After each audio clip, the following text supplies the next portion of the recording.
नमस्कार प्रिय दर्शकों, यदि आप मीन राशि या मीन लग्न के जातक हैं तो पूर्व के कार्यक्रम में मैंने आपको बताया था कि जब 30 अक्टूबर 2023 को राहु महाराज मेष राशि को छोड़ेंगे और केतु महाराज आपके अष्टम भाव को छोड़ेंगे, आपके जीवन में किस प्रकार आएंगे बहुत बड़े बदलाव।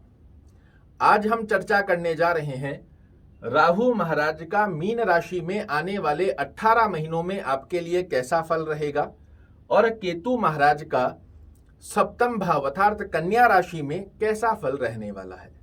यहां एक बात मैं आपको अवश्य बताना चाहूंगा, पिछले 15-16 महीनों में जितनी भी समस्याएं आपने धन से संबंधित देखी, बड़े बड़े लॉस देखे, अपने मित्रों को, अपने परिवार को अपने से दूर होते हुए देखा, हर कार्य में समस्याओं का सामना करना पड़ा, कर्म क्षेत्र में लाख प्रयास करने के पश्चात भी जो सफलता का योग आपको प्राप्त नहीं हुआ, उन सब स्थितियों से आप मुक्त होते हुए पाए जाएंगे इस तारीख पर। जहां आपके धन से संबंधित अब आपके काम बनने लगेंगे, जो लॉस आपके बड़े बड़े हो रहे थे वो अब बेनिफिट में, प्रॉफिट के अंदर कन्वर्ट होना चालू हो जाएंगे, जो हर कार्य में ऑब्स्टेकल क्रिएट हो रहे थे वो समाप्त होंगे, और कर्म क्षेत्र में जो आपके लिए लाभान्वित स्थितियां बार बार 99 पर जाकर आप रुक रहे थे, फिर उसके अंदर 0 पर आकर खड़े हो जा रहे थे, उन स्थितियों से अब आप मुक्त होने जा रहे हो। किंतु आज हम चर्चा कर रहे हैं मीन राशि अर्थात आपके लग्न में राहु महाराज का आने वाले 18 महीनों में कैसा फल रहेगा। अभी तक हो सकता है आपने बहुत से कार्यक्रम देख भी लिए हों जहां आपको बताया जा रहा है मीन राशि के साथ ये समस्या होगी, वो होगा, ऐसा होगा, वैसा होगा, क्योंकि मैंने आपको पूर्व के कार्यक्रम में भी बताया था कि इस क्षेत्र में डराने वाले लोग तो बहुत बैठे हैं, किंतु हकीकत में जब समस्या होती है तो उसका समाधान भी होता है। और आज जो समाधान आपको बताने जा रहा हूं, मेरा विश्वास मानिए, प्रत्यक्ष को प्रमाण की आवश्यकता नहीं होती है। जो रेमेडीज मैं आपको दूंगा, अगर यदि आप इसे अच्छे से फॉलो करते हो, आने वाले 18 महीनों में राहु और केतु का शून्य मात्र भी नकारात्मक प्रभाव यदि आपको देखने को मिले तो मुझे कहिएगा। लग्न में राहु महाराज सबसे पहले करते क्या हैं ये समझिए। लग्न में बैठकर राहु महाराज व्यक्ति को बड़ा द्विस्वभावी बनाते हैं। कोई भी कार्य करूं ना करूं, करना चाहिए नहीं करना चाहिए, आलस्य प्रवृत्ति की स्थिति बनाते हैं, ख्वाबी दुनिया के अंदर व्यक्ति को ले जाते हैं, सपनों ही सपनों में व्यक्ति अपनी पूरे ब्रह्मांड को खरीद ले, इस प्रकार के विचार करेगा, किंतु उसे उस अवस्था को प्राप्त होने नहीं देंगे। यहां आपके लिए आलस्य प्रवृत्ति की स्थिति, हर कार्य को कर लूंगा, हो जाएगा, इस प्रकार की स्थिति के योग बनाते हैं। और कभी जागृत भी करेंगे तो सदैव शॉर्टकट लगाने की स्थिति का योग बनाएंगे। इसको ऐसा कर लेते हैं तो बेटर रहेगा, और वो देखिएगा सदैव शॉर्टकट वाली स्थिति बनती है। ऐसे लोगों से आपको मिलाएगा जो शॉर्टकट के रास्ते से आपको बड़े बड़े सपने दिखाएं और फिर उनके माध्यम से आपको लॉस करवाता है। तो यहां ये मैं क्यों बता रहा हूं, जब भी आलस्य प्रवृत्ति की स्थिति बने तुरंत रूप से आपको सावधान होना है कि नहीं, राहु महाराज मुझ पर हावी हो रहे हैं। जब भी कोई लोग आपको लालच दें, आप तुरंत रूप से सतर्क हो जाइएगा कि लालच की स्थिति का योग नहीं बनाना है, शॉर्टकट मुझे नहीं लगाना है, आलस्य प्रवृत्ति और ख्वाब नहीं देखने हैं, उन्हें हकीकत में परिवर्तित करना है। इन स्थितियों पर आपको सबसे पहला ध्यान रखने की आवश्यकता है, अन्यथा ये आपका समय बर्बाद करेगा। और हम सभी जानते हैं कि समय बहुमूल्य है, इससे एक बार समय गया तो फिर नहीं आता। तो अब सबसे पहले बताता हूं राहु महाराज के नकारात्मक दृष्टिकोण के लिए हम ऐसा क्या करें कि इनके नकारात्मक दृष्टिकोण आपको किसी भी प्रकार की समस्या दे ही ना पाए। 30 अक्टूबर 2023 से सबसे पहले आपको जो कार्य करना प्रारंभ करना है, शाम के समय में सूर्य अस्त होने के पश्चात 108 बार ओम रांग राहवे नमः, एक बार फिर से सुन लीजिएगा, ओम रांग राहवे नमः, इस मंत्र का नित्य आपको शाम के समय में 108 बार जाप करना है। ओम केतवे नमः इस मंत्र का 108 बार राहु और केतु का जाप करना है और शाम के समय में करना है, सूर्य अस्त होने के पश्चात। इसी के साथ में क्या करेंगे तो एक मोर पंख आप अपने मैट्रेस गद्दे के नीचे लगा कर रखिए जहां आप सोते हैं। रॉक सॉल्ट जो सेंधा नमक होता है डली वाला, इसके छोटे छोटे 5-7 टुकड़े कांच की कटोरी में डालकर अपने ही रूम में दक्षिण पश्चिम साउथ वेस्ट कॉर्नर में रखें।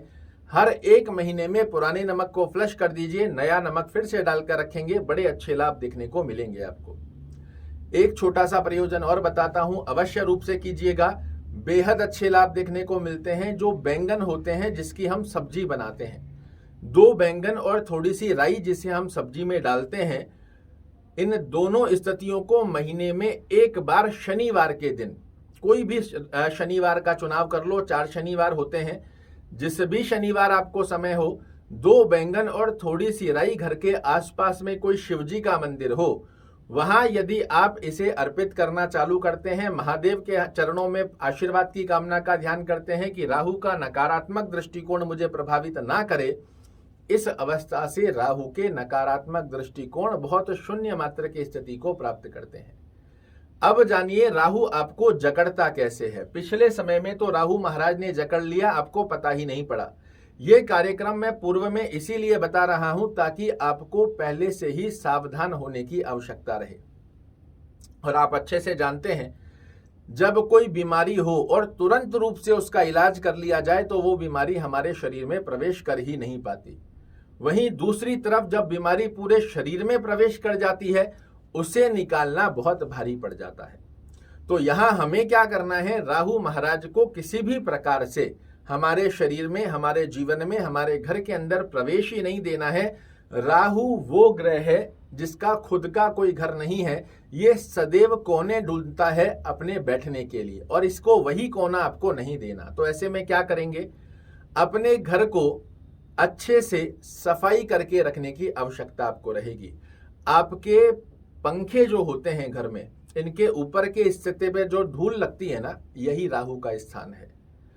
आपके घर में जो अलमीराज हैं, नीचे से तो हमने साफ कर लिया, किंतु ऊपर का जो पार्ट होता है उस पर जो धूल मट्टी लगती है, ये है राहु का स्थान। हमारे घर में जितने भी आले दिवाले हैं, इनके अंदर अक्सर हम प्रेफर करते हैं कि ऊंचे हैं इसलिए दिवाली पर ही सफाई करेंगे, ये है राहु का स्थान। हमारे घर में जो जाले लगते हैं, ये राहु का स्थान है। तो आपको सबसे पहले राहु को, मैंने बताया, राहु को बैठने की जगह नहीं देनी है। ऐसी स्थिति में 15 दिन में, 7 दिन में, महीने में अपने पंखों के ऊपर वाले एरिया को बिल्कुल क्लीन कर रखो। जितनी भी अलमीराज वगैरह हैं, इनके ऊपर बिल्कुल क्लीन करके रखो। आले दीवालों को साफ रखो। घर में जो जाले लगते हैं, ये गलती से भी मत लगने दो। जितने इलेक्ट्रॉनिक प्रोडक्ट हैं, अगर वो खराब होते हैं, तुरंत रूप से इनको चुस्त दुरुस्त कराओ।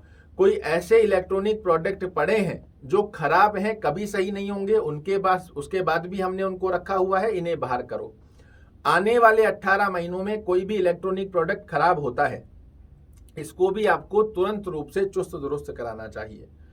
बंद घड़ियां आपको घर में नहीं रखनी है, ये राहु का नकारात्मक दृष्टिकोण आपके जीवन में बनाती है। घड़ियां हैं, खराब हैं, सही नहीं हो सकती, बाहर करो। अगर ठीक हो सकती है, तुरंत रूप से इसको ठीक कराओ, बहुत अच्छे लाभ देखने को मिलते हैं। आपके घर में जो बाथरूम के अंदर बाल्टी होती है जिससे हम स्नान करते हैं, उस बाल्टी को कभी भी प्रयोजन में लाने के पश्चात उल्टा मारकर मत रखो, उसमें खाली कभी भी मत रखो। उसे सदैव थोड़ा ही पानी सही, किंतु अपने बाथरूम की बाल्टी में पानी बनाकर रखो। और शनिवार के दिन नमक का पोंचा, सेंधा नमक जो डली वाला आता है, इसका नमक का पोंचा यदि आप अपने घर में, अपने व्यापार स्थान पर लगा कर रखते हो, मेरा विश्वास मानिए, आने वाले 18 महीनों में राहु सिर्फ ढूंढता रहेगा कि इस व्यक्ति को परेशान करूं तो करूं कैसे, किंतु कर नहीं पाएगा। वहीं दूसरी तरफ मीन राशि में आए हैं और मीन राशि के स्वामी होते हैं देवगुरु बृहस्पति, जो आपके लग्न की स्थिति को प्राप्त कर बैठे हैं। ऐसी स्थिति में जितना ज्यादा गुरु को आप मजबूत करेंगे, उतना ज्यादा राहु आपके लिए नकारात्मक दृष्टिकोण की स्थिति को नहीं बना पाएगा, क्योंकि स्वामी, जो स्वामी है आपकी कुंडली का, वही आपके पक्ष में है। तो जिसके घर में आकर ये बैठा है, उस स्थान पर गड़बड़ नहीं करता। इसको एग्जाम्पल से समझो, आप बहुत शक्तिशाली व्यक्ति हो, आपका कोई कमजोर शत्रु आपके ही घर में आकर विराजित हो, क्या वो आप शक्तिशाली हो तो क्या वो आपके घर में तोड़फोड़ कर सकता है? तो नहीं कर सकता। ऐसी स्थिति में गुरु महाराज पहले से ही मजबूत हैं, डिग्री वाइज बहुत अच्छी अवस्था को लेकर बैठे हैं, और उनको मजबूत करने के लिए आप नियमित रूप से चलते फिरते 11-21 बार ओम गुरुवे नमः का जाप कर लो। जब भी आपके लिए संभवत होता है ओम नमो भगवते वासुदेवाय नमः का जाप कर लो। भगवान विष्णु सहस्त्र नाम का पाठ अगर करना संभवत ना भी हो तो इसे चलते फिरते सुनिए। पूरा नहीं सुन सकते, थोड़ा थोड़ा कर कर सुनो। ये राहु महाराज की स्थिति का कोई भी नकारात्मक दृष्टिकोण आपके सामने बनकर आ ही नहीं पाएगा। केतु अपनी मित्र कारक राशि में बने हुए हैं तो यहाँ पर इनका नकारात्मक दृष्टिकोण प्रभावित नहीं करता है, किंतु फिर भी रास्ते में जो आवारा कुत्ते घूमते हैं इनको महीने में 1-2 बार कुछ भी, चाहे 2 रुपए का बिस्किट का पैकेट लेकर डाल दिया, चाहे रोटी डाल दी, चाहे दूध डाल दिया, ऐसा कोई भी प्रयोजन करोगे, बेहद सुंदर गतिविधि का लाभ मिलेगा। और आपको एक ही बात कहना चाहूंगा, पिछले 15-16 महीनों से राहु केतु ने बहुत बुरी तरीके से आपको जकड़ा हुआ था, अब उससे मुक्ति मिल रही है। नई जगह पर यदि आपने राहु महाराज को नहीं जकड़ने दिया तो आप विश्वास मानिए उड़ान भरने का समय देवगुरु बृहस्पति के माध्यम से आपके लिए एक्टिवेट हो गया है। मैं आपको बता सकता हूं, करना आपको ही पड़ेगा। डॉक्टर आपको दवा दे सकता है, खानी आपको ही पड़ती है।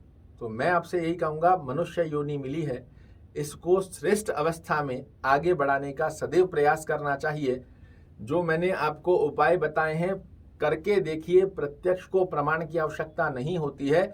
आपको राहु महाराज के शून्य मात्र भी नकारात्मक प्रभाव प्रभावित कर ही नहीं पाएंगे। आशा करता हूं मेरे द्वारा दी गई ये जानकारी आपको पसंद आएगी। कल फिर से एक नई जानकारी लेकर आपके सामने उपस्थित होऊंगा। तब तक के लिए नमस्कार।